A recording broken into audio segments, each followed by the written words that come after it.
Yep. So the Miami Herald has details on this player meeting that was called. A report from Barry Jackson, Craig Mish, Jordan McPherson, a team effort. Team effort. Team effort. That's what it says.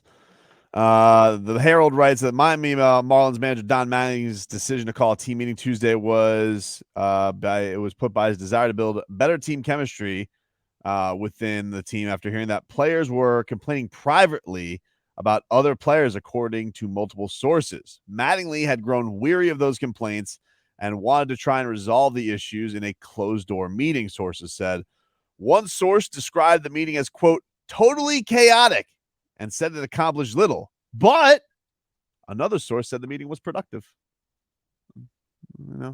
I would say the people who probably were in the meeting who had problems, productive.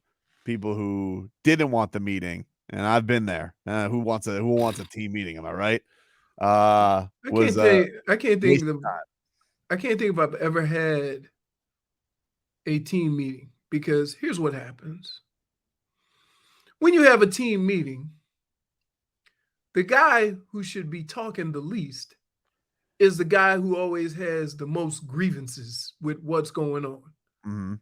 And then what ends up happening is somebody says, "Sat your ass down.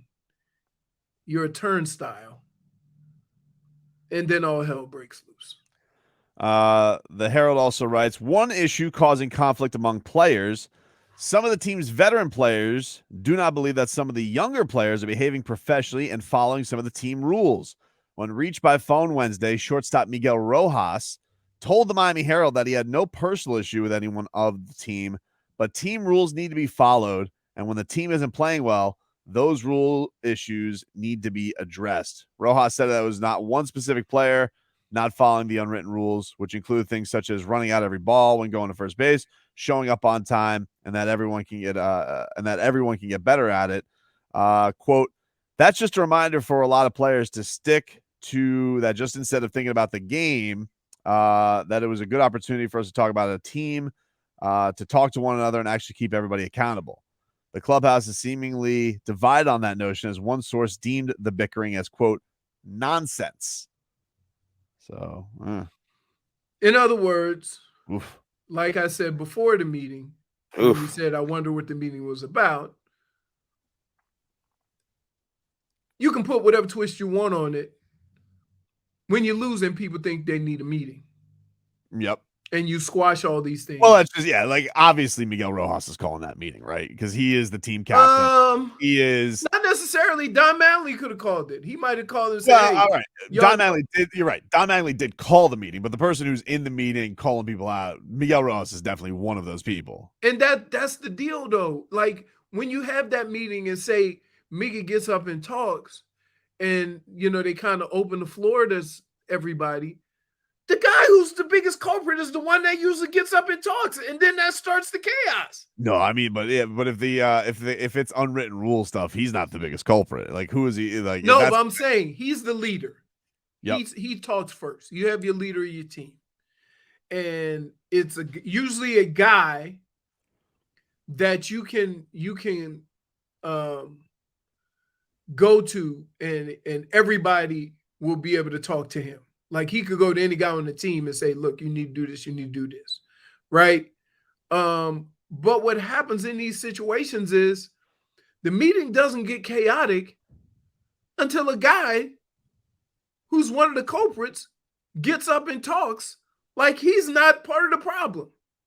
But the deeper issue is, have you ever heard of a team on a 10-game winning streak have a team meeting? No. Okay. But we have heard of a team meeting leading to a 10-game win streak, which the Marlins are 8 away from. I'm not buying that. I'm not. Well, what if it happens? What if this is like you said, that meeting made him play better?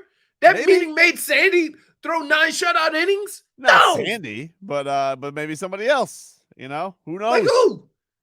Has Jazz Chisholm been struggling and all of a sudden came out of his cocoon? Actually, he was. He was in an 0 for 17, then hit a grand slam. Smart guy. Okay. On a 3-0 pitch. Okay. In a sport where the success rate is less than 30%. Whatever. You didn't. Who cares? Oh, you went out there and you're goodness. like, enough with the. Look, I'm not saying that sometimes these meetings are necessary, right? Because a lot of times you need these meetings for a couple of things. You go into that room and you want to leave that room thinking you're all together in this.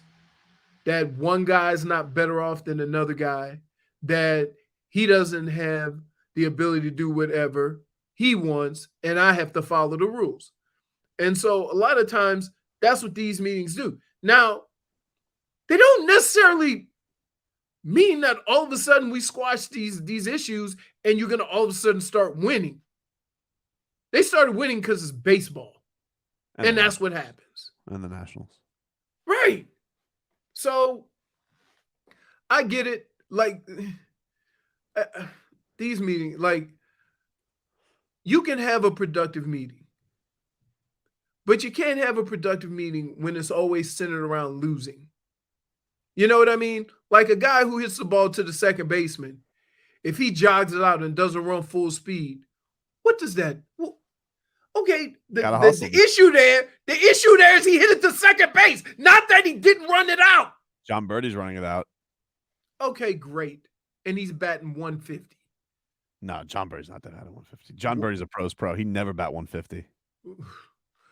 Would I rather a guy get a base hit and trot it out or hit it to a player and run it out but be out?